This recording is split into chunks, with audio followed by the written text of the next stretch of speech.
الله أكبر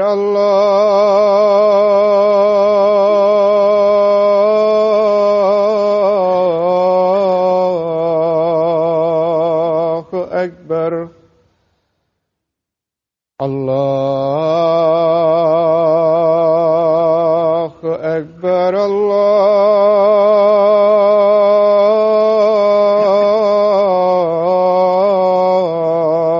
الله أكبر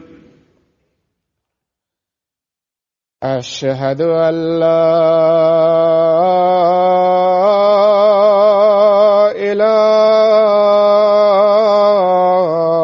إله إلا الله أشهد أن لا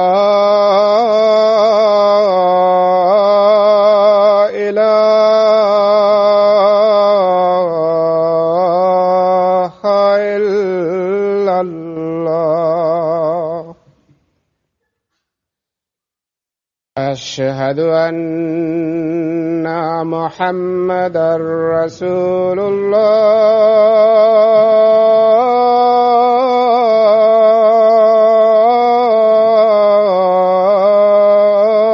الله أشهد أن محمدًا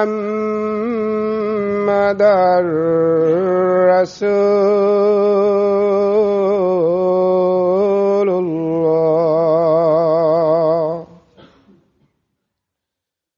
حي على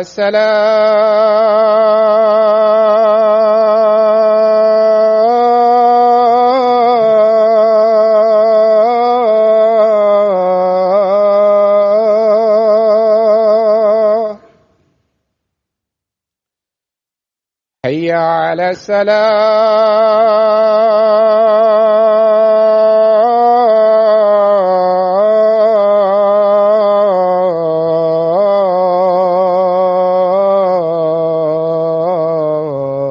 الصلاة حي على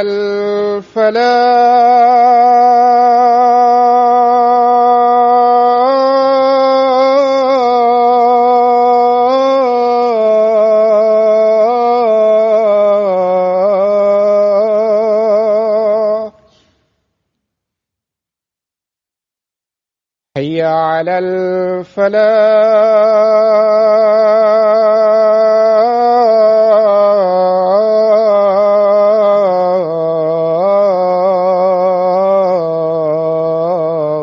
الفلاح الله أكبر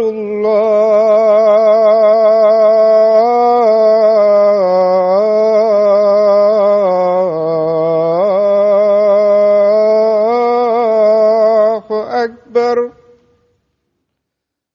لا إله إلا الله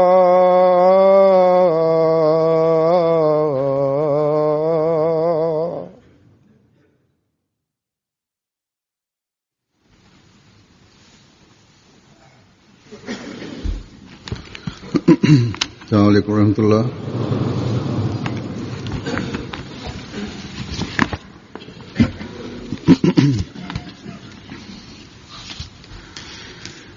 أشهد أن لا إله إلا الله وحده لا شريك له وأشهد أن محمدًا عبده ورسوله أما بعد فأعوذ بالله من الشيطان الرجيم بسم الله الرحمن الرحيم الحمد لله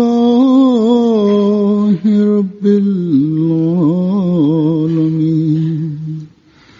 الرحمن الرحيم مالك يوم الدين إياك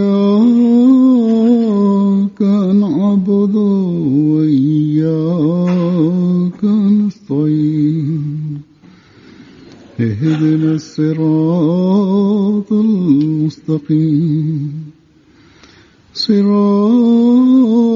الذين أنعمت عليهم غير المغضوب عليهم ولا الضالين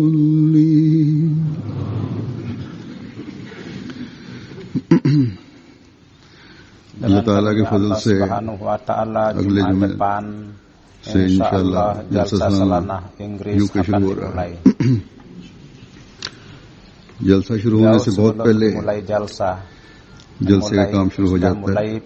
Tugas-tugas jalsah. UK का जलसा सालाना Jalsah salana Inggris ini merupakan jalsah di mana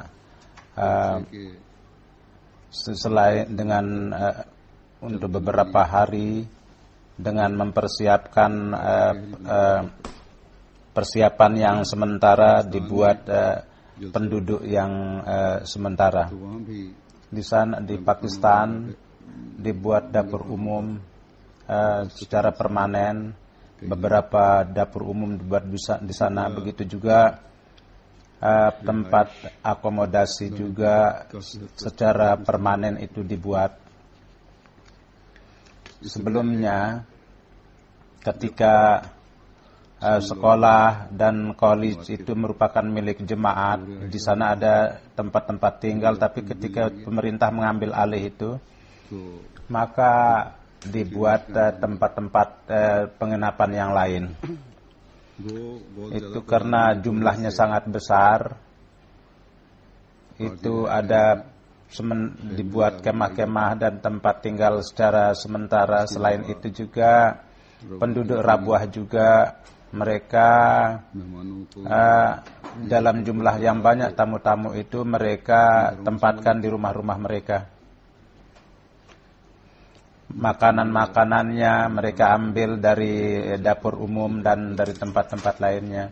Walhasil jalsah di Rabuah ada sebagian pengurusan yang sifatnya permanen, dan dengan pengalaman yang panjang selain ada kerangka yang permanen, penduduk Rabuah juga mereka sudah mahir dalam pengurusan-pengurusan itu. Mudah-mudahan keramaian itu dan lingkungan pendidik tarbiyat ini itu menjadi bagian yang kedua kali dalam hidup jemaat. Begitu juga di Qadian banyak sekali persiapan-persiapan yang sudah permanen, yang ini tempat jalsa pengurusan-pengurusannya yang menghendaki banyak persiapan-persiapan. Memang untuk dapur umum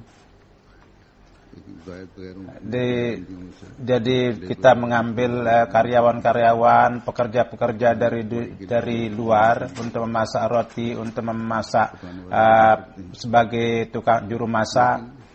Tapi di sana ada dapur-dapur umum yang sudah permanen. Begitu juga di Jerman banyak sekali persiapan-persiapan yang bersifat permanen akibat daripada adanya gudang-gudang atau aula, dan mereka mengambil roti dari pasar. Ada persiapan-persiapan yang sementara yang mereka anggap roti yang baru, padahal itu mungkin menurut saya itu sudah 1 minggu.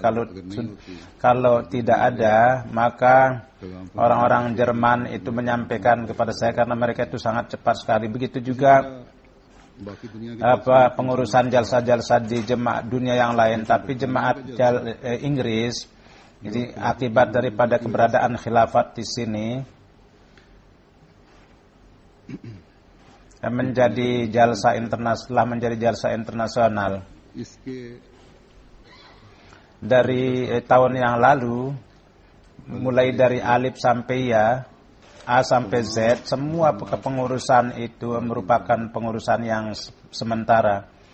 Pertama, jalsa yang tadinya ada di Islamabad, maka di sana untuk memasak ada permanen sifatnya semuanya itu.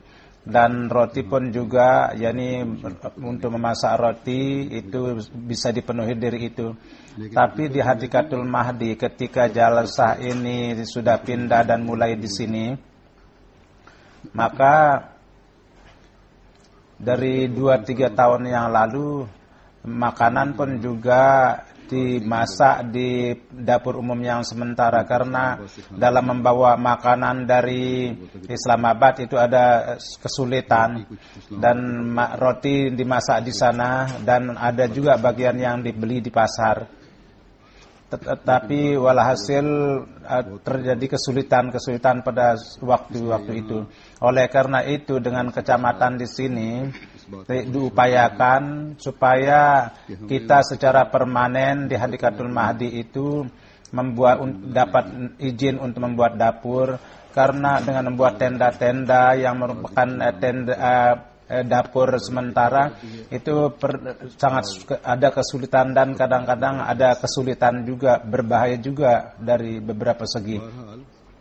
Walhasil kecamatan pada tahun ini mereka dengan izinnya mereka memberikan izin kepada kita dan kota yang tadinya menjadi satu kota mungkin dengan cara yang baik diperbaiki di luar, di dalam, dan akhirnya disediakan dapur umum yang permanen. Insya Allah sesuai dengan keperluan makanan akan dapat dimasak sesuai dengan keperluan.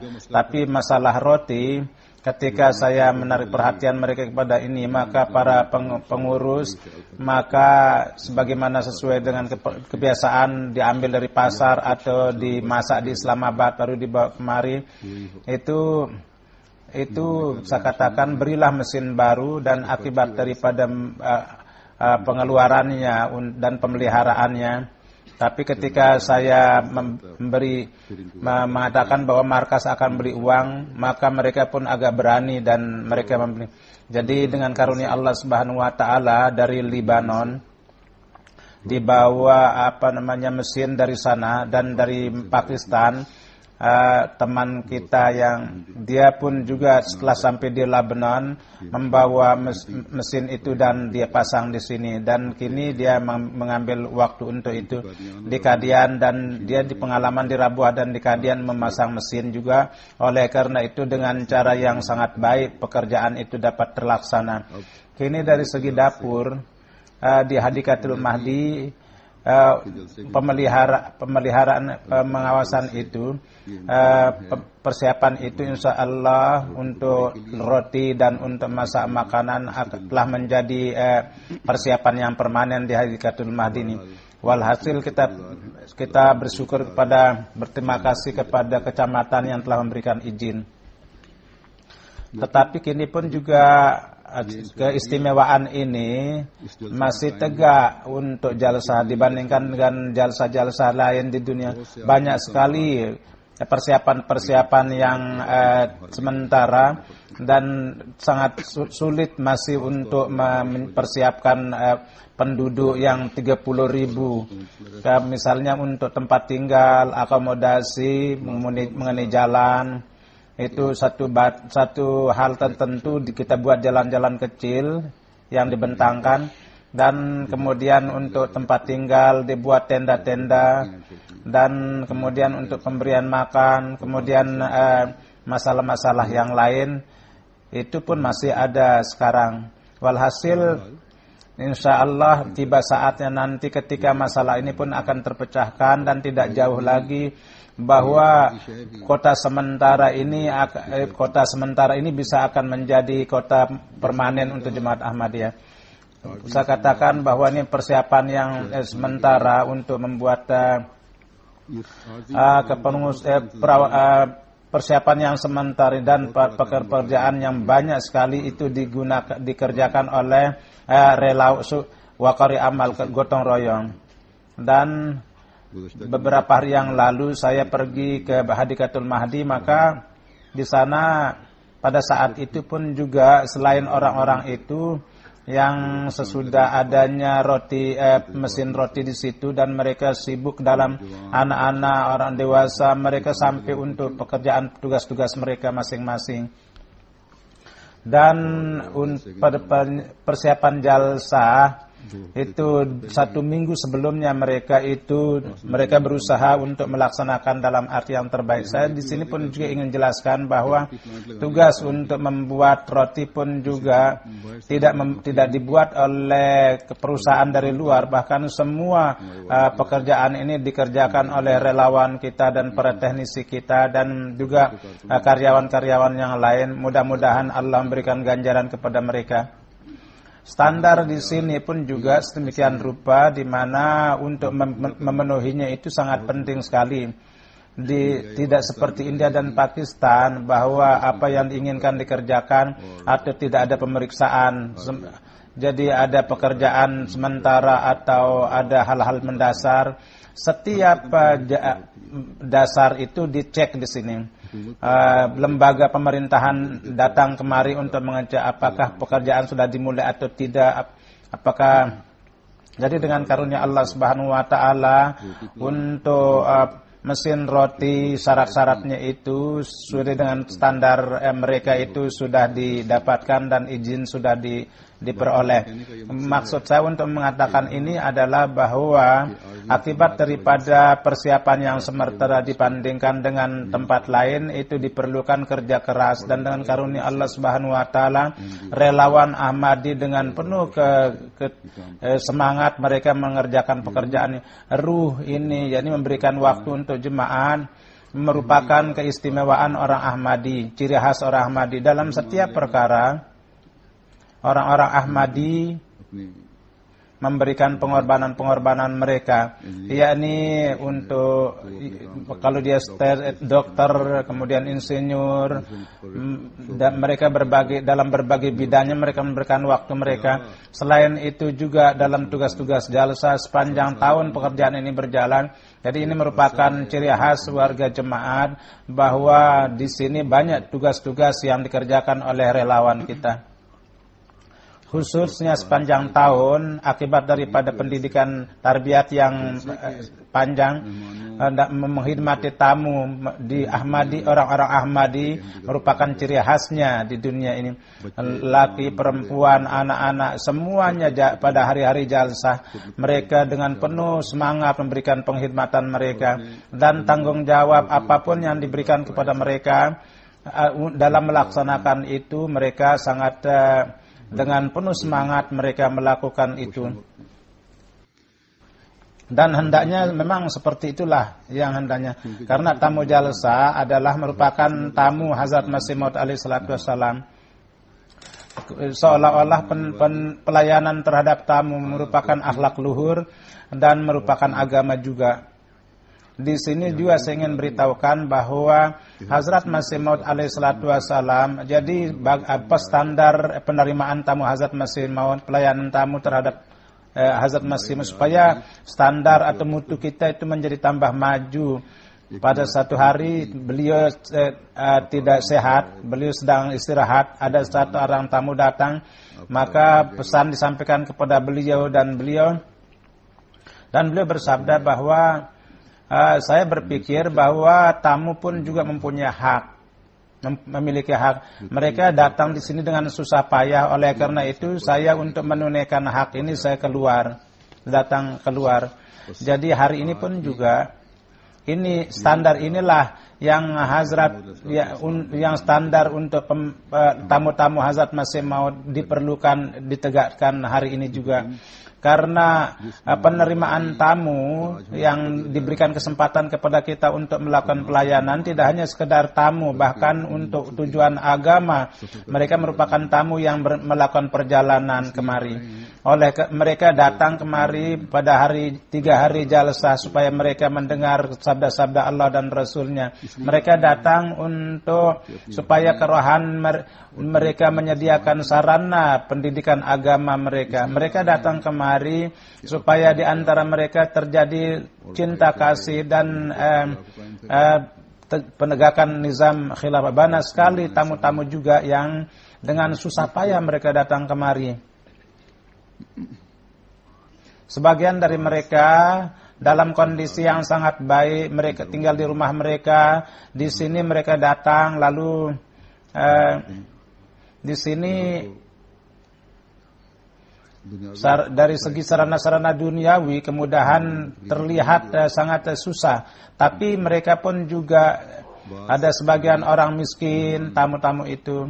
Mereka dengan menyusah payahkan diri mereka dari jauh-jauh hanya untuk mendapatkan berkat jalsah, mereka datang kemari.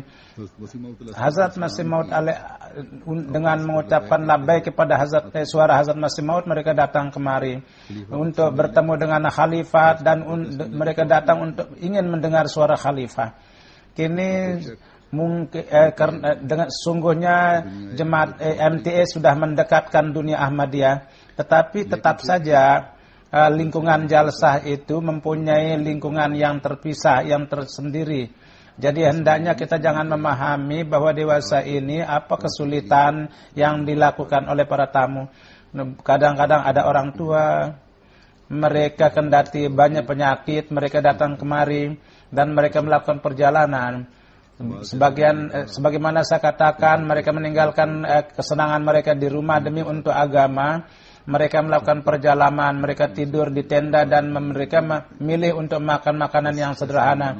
Jadi untuk tamu yang seperti itu, mereka mempunyai hak yang besar. Dengan karunia Allah Subhanahu wa taala, kebanyakan tamu-tamu itu yang hanya dan hanya datang untuk tujuan jalsah. Dan ongkos-ongkos perjalanan pun mereka sangat besar, tapi mereka tidak hiraukan. Jadi penghormatan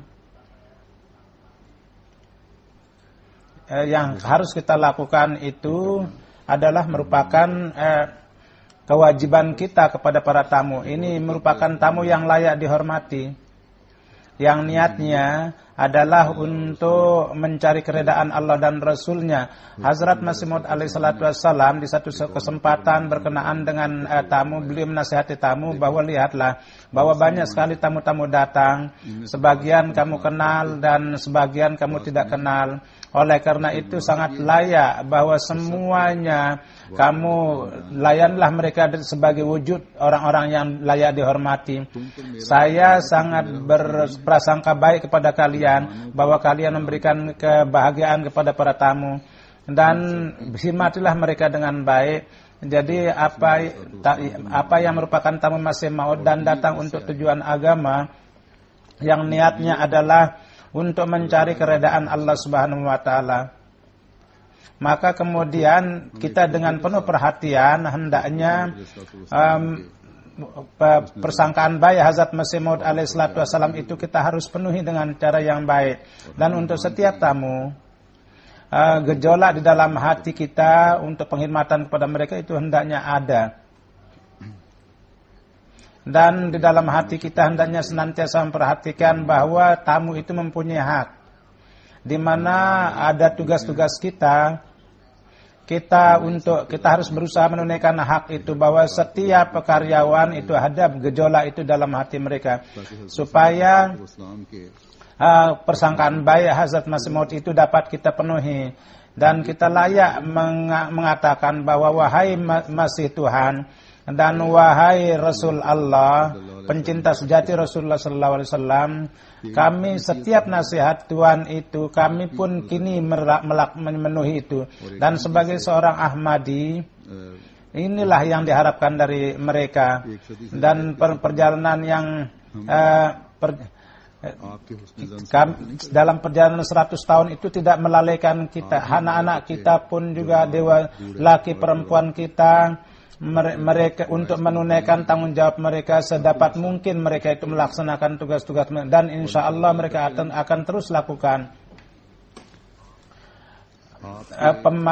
Pandangan beliau ini dan rasa perih yang ada dalam hati beliau, kita harus senantiasa perhatikan. Itu perlu kita harus senantiasa perhatikan, dan dengan memperhatikan itu kita akan terus berusaha bahwa saya senantiasa berpikir bahwa jangan ada tamu yang susah. Bahkan untuk itu saya senantiasa menekan bahwa sedapat mungkin kita harus memberikan kemudahan kepada para tamu. Hati tamu itu adalah seperti cermin sangat lunak, dan sedikit saja ada maka ini merupakan nasihat yang sangat penting, karena tamu itu mempunyai hatinya sangat lentur. Kini di berbagai belahan dunia ada jalsa dan tamu juga datang, tapi di sini secara khusus dari berbagai belahan dunia, berbagai bangsa datang ke jalsa. Setiap bangsa dan kalangan standar hidupnya itu berbeda-beda, dan kesabaran mereka pun berbeda. Perbincaraan dan gejolak penyataan untuk menyatakan sesuatu itu berbeda, dan harapannya dari kita itu berbeda. Kecenderungan mereka itu berbeda. Oleh karena itu kepada setiap orang perlu dengan hikmat, perlu kita memperlakukan mereka. Oleh karena sebagaimana Hazrat Masih Maud alaihi salatu wasallam, nasihat beliau hendaknya senantiasa kita perhatikan. Dan kalau ini ada dalam perhatian kita, maka semua perkara itu akan menjadi baik, beres. Bahwa hati tamu itu adalah seperti cermin, dan sedikit saja ada sentuhan yang keras, maka itu akan pecah. Kalau setiap orang yang berhidmah memperhatikan nasihat ini, maka tidak pernah hal-hal kecil ini bisa terjadi. Kecuali itu dalam keadaan kecuali itu terjadi, tidak akan ada keluhan, kecuali ada maksud orang untuk melakukan kenakalan, itu lain masalah. Walhasil itu kadang-kadang terpaksa harus melakukan kekerasan juga, berlaku keras juga. Satu kali dalam urusan dakwah perempuan, seorang tamu yang datang dari jauh-jauh, dia marah akibat dari itu. Di sini apakah itu kesalahan karyawan atau tidak, pelayan atau tidak, walhasil hendaknya dia perhatikan. Jadi walhasil bukannya untuk memberikan tawil-tawil yang berbagai macam. Pada saat itu ketika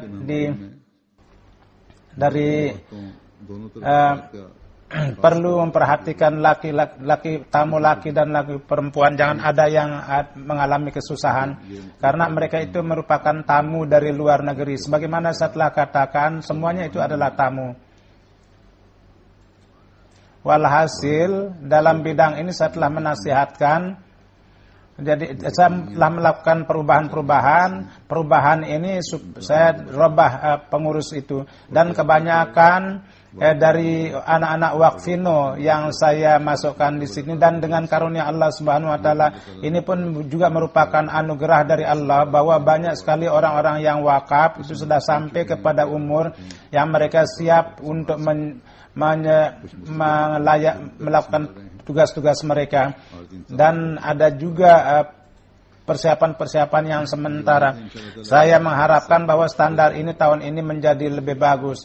Tapi perlu diingat bahwa dengan merubah orang, dengan merubah muka, itu tidak terjadi kebaikan.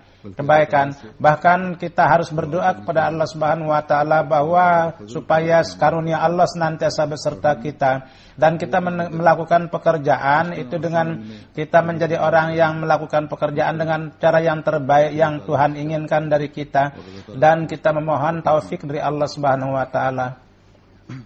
Dan jangan sampai ada kesempatan di mana terjadi kesalahpahaman. Dalam kaitan pelayanan terhadap tamu, saya ingin menjelaskan bahwa orang-orang Ahmadi Inggris dan khususnya yang tinggal di London hendaknya memperhatikan bahwa jadi orang yang datang dari luar Inggris, mereka merupakan tamu mereka. Jadi jumlah orang tamu di luar kurang lebih 3.000 jumlahnya itu. Atau kalau ada visa mungkin tambah lebih banyak. Oleh karena itu orang-orang Ahmadi di sini, kalau apakah ada tugasnya atau tidak Ahmadi di Inggris, hendaknya mereka memperhatikan bahwa tamu yang datang dari luar adalah tamu mereka yang luar Inggris. Jadi sementara tamu-tamu yang datang dari Inggris, mereka itu, jadi tamu-tamu yang datang di sini, kalau ada tamu yang datang dari luar, mereka ada kontak, maka anggaplah bahwa setiap orang Ahmadi yang ada di Inggris adalah penerima tamu, dan yang datang dari luar itu adalah tamu dari luar Inggris. Atau anggaplah bahwa kalau ada dalam hal-hal khusus, keadaan khusus, tamu-tamu yang datang dari Inggris atau tamu-tamu yang datang dari luar Inggris, untuk mereka kalau ada timbul masalah pengutamaan, maka untuk tamu yang datang dari luar Inggris hendaknya diutamakan, dan yang datang dari Inggris sendiri hendaknya memberikan pengorbanan.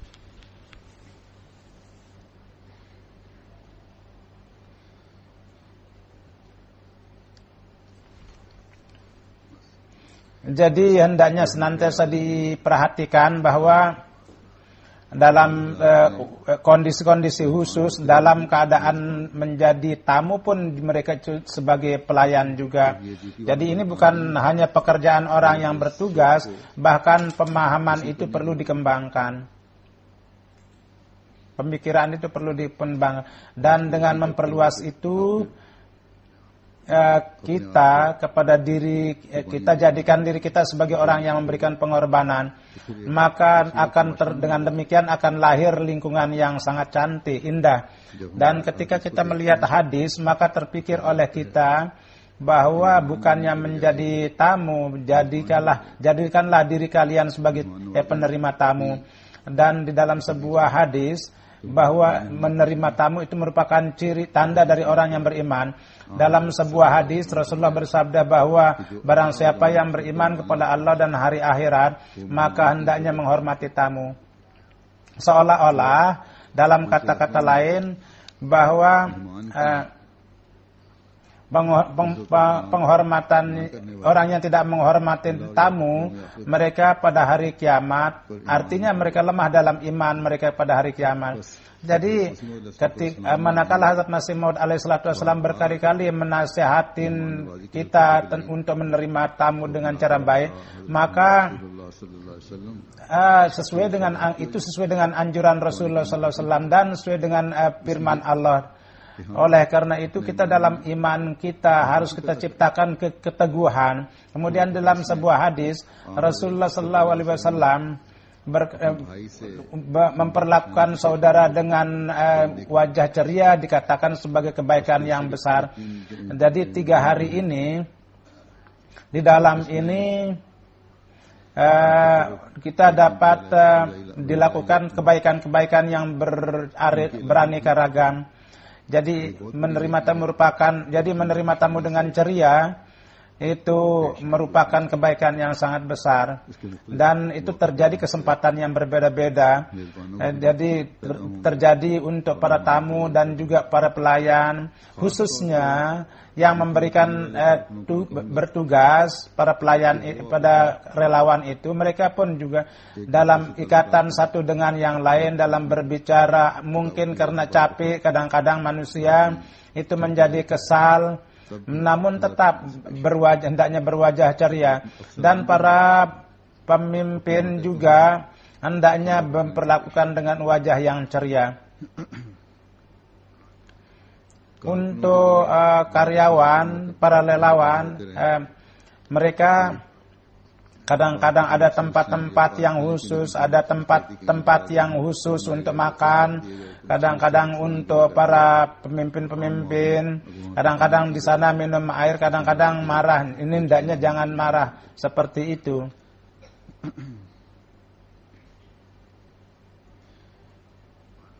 Walhasil pada saat tugas ada beberapa hal yang bisa terjadi pada saat bekerja, bertugas, tapi hendaknya senantiasa diingat bahwa kita harus memperhatikan akhlak yang luhur dalam menjalankan tugas.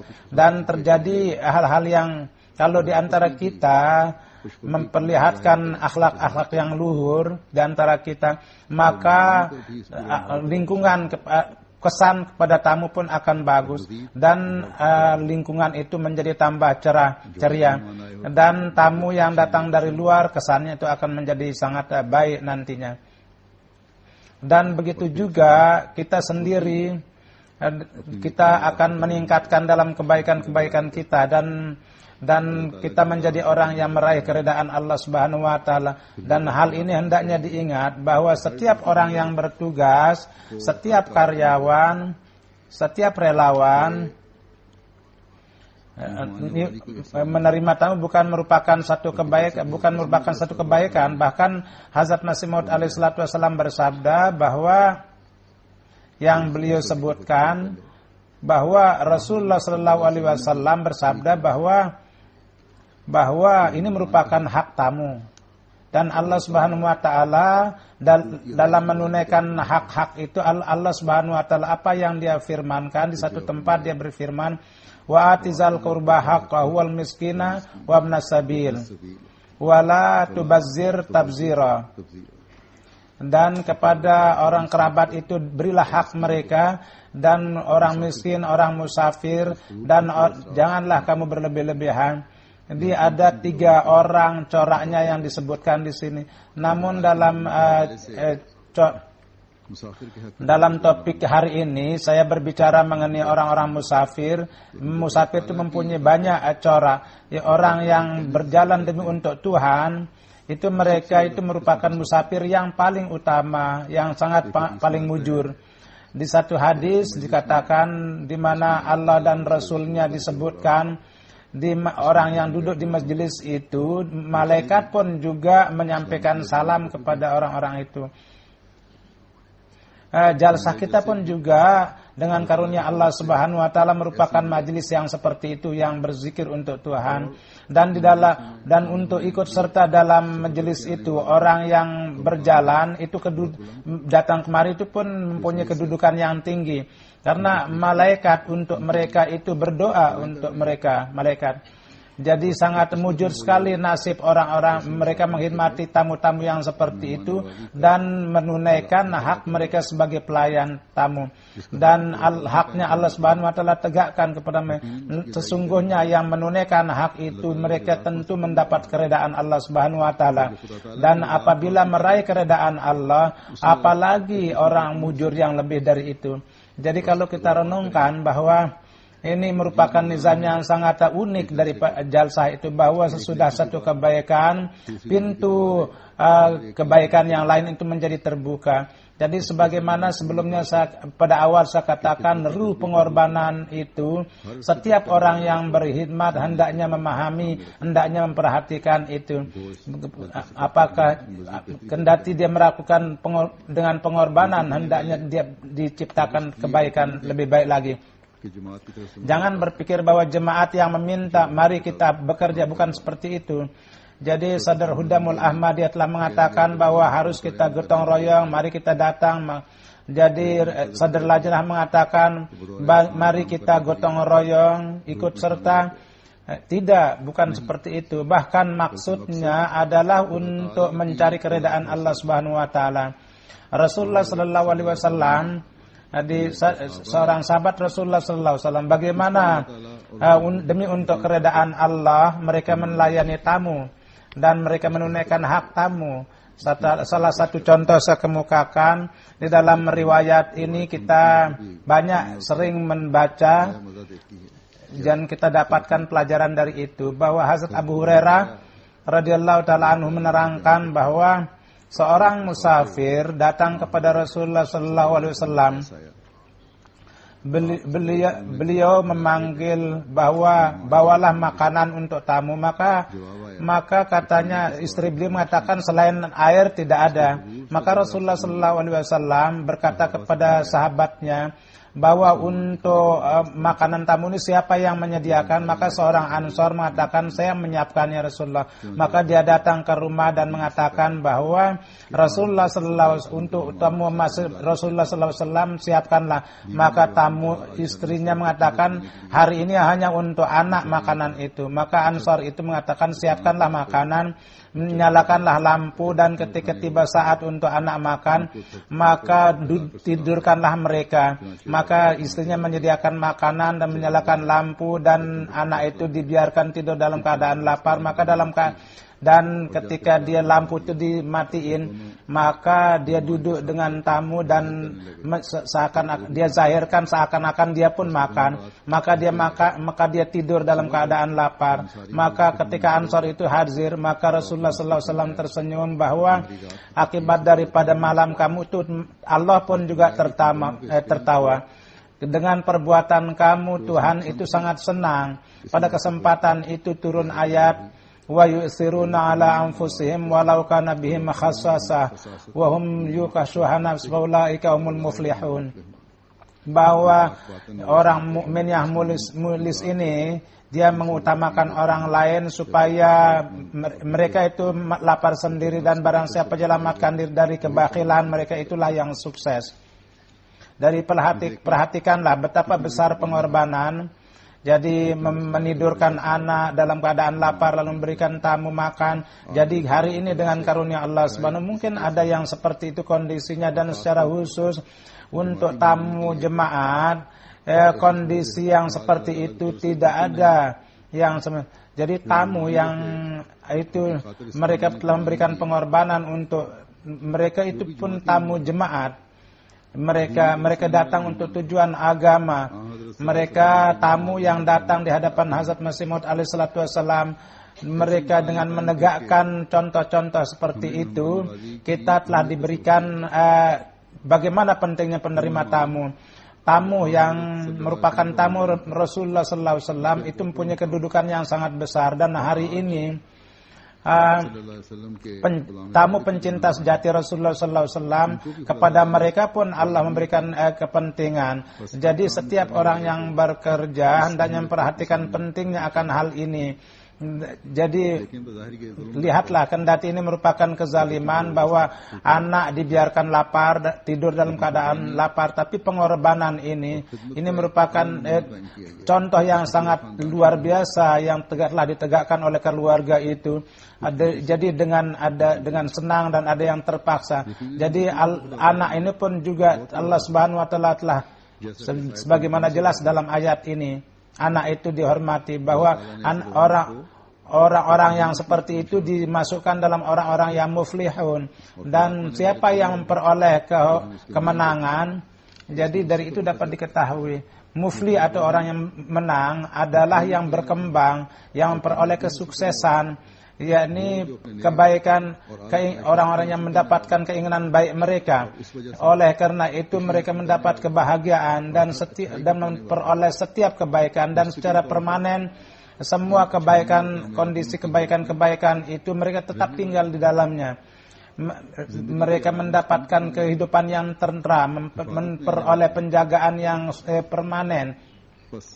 Jadi dengan mengorbankan satu kali makan dalam hal penerimaan tamu, mereka dijadikan sebagai orang yang menerima karunia Allah, dan sampai di mana mereka ditempatkan, dan seorang yang mendapatkan keredaan itu apa yang mau diinginkan lagi. Jadi hendaknya senantiasa diingat bahwa itulah merupakan kedudukan yang diberikan dan didapatkan oleh orang yang menerima tamu. Inilah kedudukan yang perlu diraih dengan menghormati tamu. Itulah standar yang insya Allah kita akan didekatkan dengan Allah Subhanahu wa taala, sehingga menjadi faktor untuk memperbaiki dunia dan akhirat kita. Oleh karena itu hendaknya kita senantiasa ingat bahwa kita harus dengan memberikan kesempatan kepada kita untuk menghormati tamu Masih Maud. Allah Subhanahu wa taala Dia telah membuka jalan untuk memasukkan kita dalam kelompok orang yang sukses. Mudah-mudahan para pelayan, para karyawan dapat meraih berkat ini, dan persiapan-persiapan jalsa itu mudah-mudahan dipermudah oleh Allah Subhanahu wa taala. Sesudah sholat Jum'ah, saya akan mensolatkan sholat jenazah yang saudara syahid kita Muhtaram Zuhur Giani yang di Koranggiton, Karachi pada tanggal 21 beliau disyahidkan. Innalillahi wa inna ilaihi rajiun. Peristiwanya itu adalah bahwa Zahir Syahid beliau dengan teman beliau pada jam 11 kurang seperempat beliau sedang memperbaiki mobil. Itu beliau pergi untuk mengecek mobilnya, dan ketika beliau keluar, maka pada saat itu teman beliau Nurul Haq yang bukan jemaat, dia pun juga datang keluar, dan dia datang untuk melihat mobil. Sebagaimana saya katakan bahwa mobil itu berdiri di agak jauh dari rumah, tapi ketika beliau kembali dari pengecekan itu, maka seorang yang dari sepeda motor itu mereka turun seorang dan mulai melepaskan tembakan kepada Zuhur Syahid, dan tetangga Zuhur Syahid itu Anwarul Haq itu dia melempar sehingga kepada Nurul Haq pun juga ditembak dan dia lari. Anak beliau Zuhur Syahid ketika mendengar tembakan, dia lihat dari jendela, dia ada dua orang yang naik, dia sedang minum teh, melihat orang, dia melempar gelas itu ke ke orang yang melepas tembakan. Dia pun juga ditembak tapi dia selamat. Zuhur Syahid karena dua peluru tidak bisa beliau, akhirnya beliau syahid. Umur beliau 43 tahun, dan Nurul Haq Syahid dia pun juga syahid yang gair itu, dan mudah-mudahan Allah memaafkan beliau. Zuhur Syahid dari keluarga beliau, dari paman beliau, dari Yusuf Giani Saim, beliau dapat karunia pada beat pada tahun 36. Semuanya ini orang-orang ilmiah, dan sesudah mereka itu mempunyai pendidikan tinggi, mereka beat, dan 3 paman-paman beliau pun masuk ke dalam jemaat. Di dalam keluarga beliau berkaitan dengan Kashmir, Muzaffarabad, beliau lahir 66. Di situ beliau melaksanakan BA beliau, dan kemudian beliau bekerja pada waktu beliau syahid, beliau di Mahkamah Custom sebagai pencatat di sana, dan jadi beliau sangat banyak menolong kepada jemaat, pengorbanan dalam seorang yang terdepan dalam jemaat, pengorbanan, kemudian penerimaan tamu. Jadi tamu manapun yang datang, beliau tidak pernah tanpa melayani mereka. Beliau menghormati setiap pengurus jemaat dan tidak pernah ada keluhan-keluhan. Syahid marhum adalah seorang musi juga. Begitu juga beliau sangat senang bertablik, dan beliau mendapat taufik membeatkan orang pada tahun 2009. Sesudah pada waktu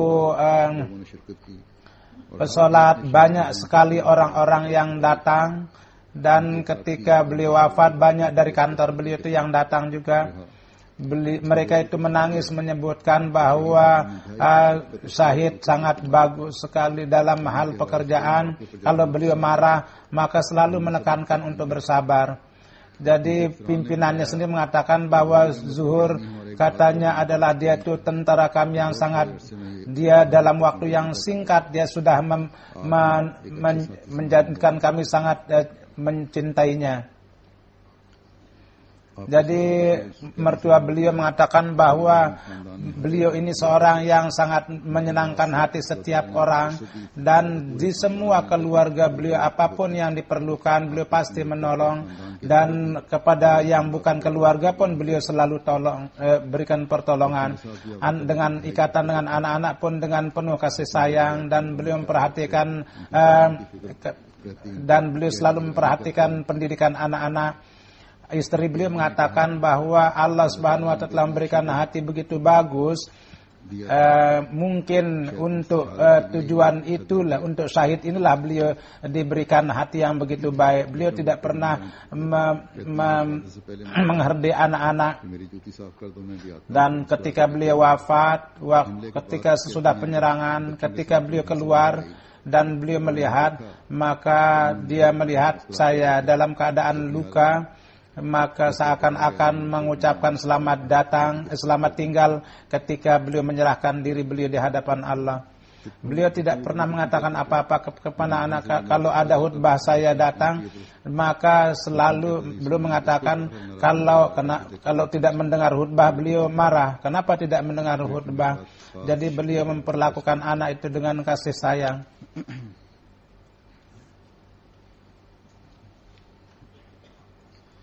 Dari keluarga beliau, istri beliau Tahirah, ada 3 laki-laki dan 4 perempuan. 14 tahun Sarfraz, 3 tahun. Begitu juga anak-anak perempuan 16, 14 tahun Nurul Ain, Faik Zuhur. Mudah-mudahan Allah Subhanahu wa Ta'ala meninggikan derajat almarhum, dan putra-putra beliau itu dijaga oleh Allah Subhanahu wa Ta'ala, dan diberikan taufik untuk bersabar dalam menghadapi kondisi ini.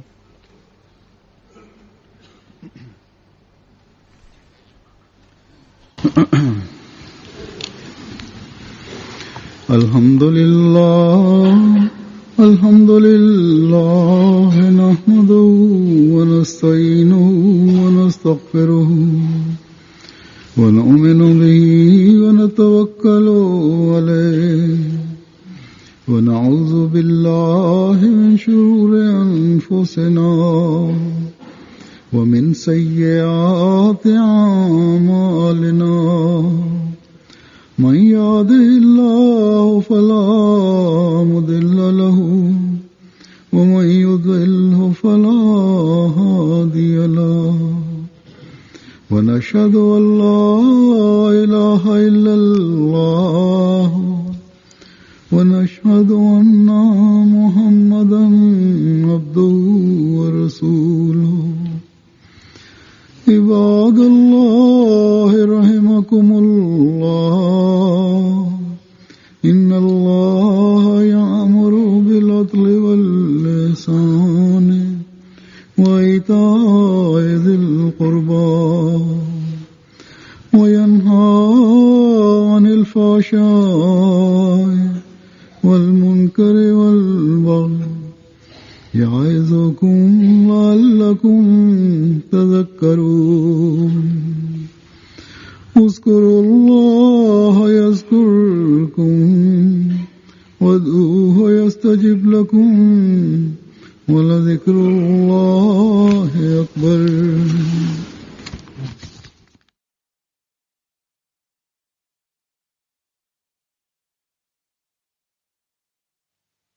اللهم صل